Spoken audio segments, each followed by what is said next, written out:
Genesis chapter 29.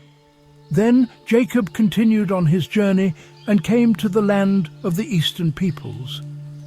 There he saw a well in the open country, with 3 flocks of sheep lying near it, because the flocks were watered from that well.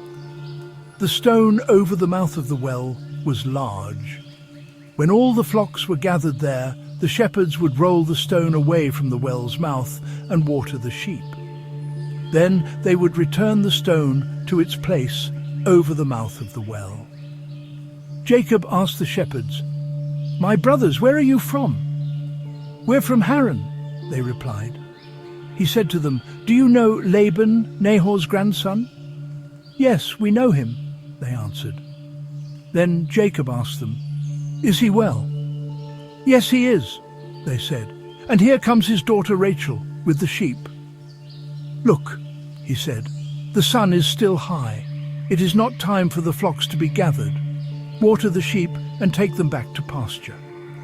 "We can't," they replied, "until all the flocks are gathered and the stone has been rolled away from the mouth of the well. Then we will water the sheep." While he was still talking with them, Rachel came with her father's sheep, for she was a shepherd. When Jacob saw Rachel, daughter of his uncle Laban, and Laban's sheep, he went over and rolled the stone away from the mouth of the well and watered his uncle's sheep. Then Jacob kissed Rachel and began to weep aloud. He had told Rachel that he was a relative of her father and a son of Rebekah. So she ran and told her father. As soon as Laban heard the news about Jacob, his sister's son, he hurried to meet him. He embraced him and kissed him and brought him to his home. And there Jacob told him all these things. Then Laban said to him, "You are my own flesh and blood." Jacob marries Leah and Rachel. After Jacob had stayed with him for a whole month, Laban said to him, "Just because you're a relative of mine, should you work for me for nothing? Tell me what your wages should be." Now Laban had 2 daughters. The name of the older was Leah, and the name of the younger was Rachel. Leah had weak eyes, but Rachel had a lovely figure and was beautiful. Jacob was in love with Rachel and said, "I'll work for you 7 years in return for your younger daughter Rachel." Laban said, "It's better that I give her to you than to some other man. Stay here with me." So Jacob served 7 years to get Rachel, but they seemed like only a few days to him because of his love for her. Then Jacob said to Laban, "Give me my wife. My time is completed, and I want to make love to her." So Laban brought together all the people of the place and gave a feast. But when evening came, he took his daughter Leah and brought her to Jacob, and Jacob made love to her. And Laban gave his servant Zilpah to his daughter as her attendant. When morning came, there was Leah. So Jacob said to Laban, "What is this you have done to me? I served you for Rachel, didn't I? Why have you deceived me?"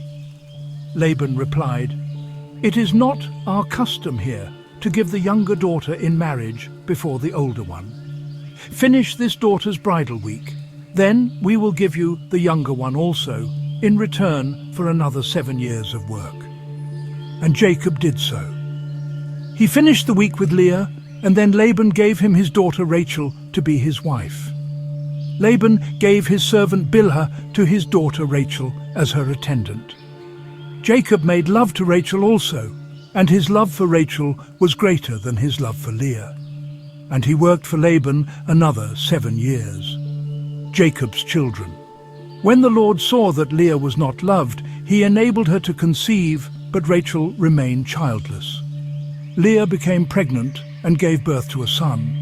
She named him Reuben, for she said, "It is because the Lord has seen my misery. Surely my husband will love me now." She conceived again, and when she gave birth to a son, she said, "Because the Lord heard that I am not loved, he gave me this one too." So she named him Simeon. Again she conceived, and when she gave birth to a son, she said, Now at last my husband will become attached to me, because I have borne him 3 sons. So he was named Levi. She conceived again, and when she gave birth to a son, she said, "This time I will praise the Lord." So she named him Judah. Then she stopped having children.